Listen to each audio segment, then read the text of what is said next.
प्रतिक्रिया काय? माझ्या मते बजेट प्रोग्रेसिव्ह आहे. चांगलं बजेट प्रेझेंट केलंय. मी 6 मार्क देईन. आणि आयकरातली जी मर्यादा वाढवलेली आहे त्याच्यामुळे खरं म्हणजे करदात्यांना खूप सोयीचं झालंय. 12 लाख अपेक्षा पण नव्हती. सगळीकडे पेपरमध्ये 10 लाखापर्यंत अपेक्षा येत होती, पण 12 लाखाची कर मर्यादा वाढवून एक सुखद धक्का दिलाय अर्थमंत्र्यांनी असं मी म्हणेन. त्याच्यामुळे होणार काय की लोकांच्या हाती जास्त पैसा उपलब्ध होणार आहे कन्झम्पशन कडे खर्च करायला, आणि त्याचा निश्चितच कन्झम्पशन सेक्टर जे आहे ते वाढण्यासाठी त्याचा उपयोग होईल. मर्यादा वाढली आहे, चांगलंच झालंय. आणि थोडा मी डेटा आपल्याला देऊ इच्छितो की साऊथ एशियन इकॉनॉमीज जे आहेत त्याच्यात टॅक्स टू जीडीपी रेशो जो होता तो 14 ते 15% आहे. मात्र भारतामध्ये तो 19.5% होता. म्हणजे tax to GDP, collected tax to GDP, म्हणजे आपण खूप जास्त प्रमाणामध्ये टॅक्स गोळा करत होतो. त्यामुळे हा जो कमी केला आहे तेव्हा आता ऑब्व्हियसली टॅक्स कलेक्शन कमी होईल. फायनान्स मिनिस्टरनी म्हटलंच आहे की याच्यातनं आम्हाला जवळपास 1 लाख कोटी रुपयाचा डेफिसिट येणार आहे, पण दॅट इज ओके. पण सांगायचा अर्थ की आता आपण टॅक्स स्लॅब वाढवल्यामुळे टॅक्सचं कलेक्शन कमी होण्याची शक्यता आहे आणि जीडीपी वाढण्याची शक्यता आहे. त्यामुळे GDP to tax to GDP हा रेशो जो साऊथ एशियन इकॉनॉमीजमध्ये साधारण 14-15% होता, आपला तो 17% येईल, 19% खाली येईल, which is a good sign. कारण खूप जास्त टॅक्स रेट्स जर तुमचे असले तर टॅक्स चुकवण्याकडे पण लोकांचं फार लक्ष असतं. त्यापेक्षा 12 लाखापर्यंत. आणि खरंच ह्याच्यामध्ये सिनियर सिटीजनसाठी 50,000च्या इंटरेस्टच्या ऐवजी 1 लाखापर्यंत इंटरेस्ट करमुक्त केलाय. नॅशनल सेव्हिंग सर्टिफिकेट खूप चांगल्या प्रोव्हिजन्स केल्या आणि मला असं वाटतं की मी कमीत कमी 6 मार्क तर नक्कीच या बजेटला देईन. ओके, तुम्ही जो उल्लेख केलात की सिनियर सिटीजनसाठी जी कर सवलत दिलेली आहे त्याचा नेमका कसा परिणाम अपेक्षित आहे, कशा पद्धतीनं त्याचा लाभ सिनियर सिटीजनना होईल, सिनियर आणि सुपर सिनियर असं दोन्ही जर आपण धरलं तर? हा काय आहे की अजूनही सिनियर सिटीजन जे आहेत ना ते डेट फंडामध्ये गुंतवणूक करू इच्छितात, म्हणजे सेफ इन्व्हेस्टमेंट.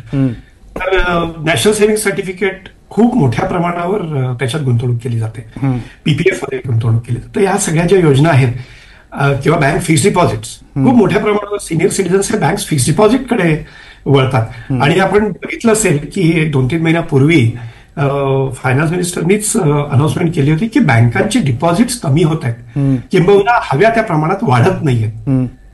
तर फिक्स्ड डिपॉझिट्स ना टॅक्स लिमिट जी वाढवली त्याचा निश्चितच बँका सुद्धा स्ट्रेंथनिंग कडे उपयोग होईल. कारण बँकांची डिपॉझिट्स वाढली की बँका ऍडव्हान्सेस पण त्या प्रमाणामध्ये देऊ शकतील, आणि जेवढे जास्त तुम्ही तुमच्याकडे ऍडव्हान्सेस देण्याची कॅपॅसिटी असेल तेवढी इंडस्ट्रीजना पण चालना मिळेल. आता एक स्टेप फक्त उरली आहे, ती म्हणजे आपले रेपो रेट्स जे आहेत ते खूप वर्षामध्ये कमी झालेले नाहीये. रेपो रेट्स कमी झाले की अजून व्याजदर पण कमी होण्याची शक्यता आहे, आणि इंडस्ट्रीयल ज्याला म्हणतो की ती चालना खूप मोठ्या प्रमाणावर मिळेल.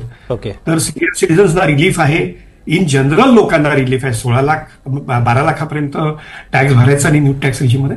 पण त्याचबरोबर एक मुद्दा मात्र राहतोच की जुनी टॅक्स रिजिम पूर्णतः विड्रॉ केलेली नाही. जुन्या टॅक्स रिजिममध्ये जी एटीसी एटीजी वगैरेची कन्सेशन्स मिळतात ती चालूच आहेत, आणि जास्त उत्पन्न जर असेल तर अजूनही जुन्या टॅक्स रिजिममध्ये टॅक्स कमी भरावा लागतो. त्यामुळे ती पूर्णतः कधीतरी आपल्याला खारीज करायला लागेल. अर्थात खारीज करावी की नाही हा पण एक वेगळा विचार आहे, कारण बचतीला जर प्रोत्साहन द्यायचं असेल तर जुनी टॅक्स रिजिम आवश्यक आहे. नवीन टॅक्स रिजिममध्ये तुम्ही खर्च करा, बचत करू नका, असा एक संदेश थोडाफार चुकीचा मी म्हणेन हा दिला जातोय. आपण एक डोनेशनचं उदाहरण घेऊ. सेक्शन 80G मध्ये प्राईम मिनिस्टर रिलीफ फंडाला सुद्धा 100% टॅक्स एक्झम्पशन आहे, पण तुम्ही नवीन टॅक्स रिजिम मध्ये त्याला काहीच रिलीफ दिलेलं नाहीये. मग लोक का प्राईम मिनिस्टर रिलीफ फंडामध्ये कॉन्ट्रीब्युट करतील, डोनेशन्स देतील? किंवा अनेक स्वयंसेवी संघटना आहेत की ज्यांना 80G मध्ये 50%ची सूट मिळते, का लोक देतील त्यांना? तुम्ही विचार करा बरं. आणि ह्या संस्थांना सामाजिक कार्यासाठी डोनेशनची गरज असते. ही छोटीशी बाब आहे, पण ती न्यू टॅक्स रिजिम मध्ये त्याला एक्झम्पशन नाहीये. हे योग्य नाहीये. पुन्हा एक मुद्दा जो आतापर्यंत चर्चेला कधीच आला नाहीये. इव्हन ओल्ड टॅक्स रिजिम मध्ये तुम्ही जे डोनेशन देता ते 10% तुम्हाला उत्पन्नाच्या टॅक्स रिलीफ मिळतो.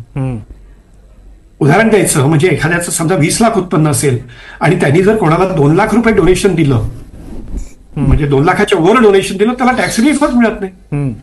4 लाख डोनेशन दिलं तर 50% येणार, म्हणजे 2 लाख. आणि 2 लाखाच्या वर जर तुम्हाला 4 लाखाच्या वर डोनेशन द्यायचं असेल तर तुम्हाला टॅक्स रिलीफ नाही.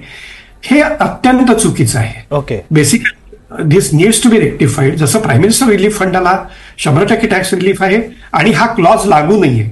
10% उत्पन्नाच्या पेक्षा जास्त तुम्ही डोनेशन देऊ शकत नाही, म्हणजे इन्कम टॅक्समध्ये सूट मिळू शकत नाही. हा क्लॉज सगळीकडेच ऍप्लिकेबल केला पाहिजे. पण याच्यात कधीच आतापर्यंत चर्चा झाली नाही, कारण डोनेशन देणारा माणूस जो असतो तो इन्कम टॅक्समध्ये रिलीफ मिळेल या उद्देशाने कधीच डोनेशन देत. ओके, मी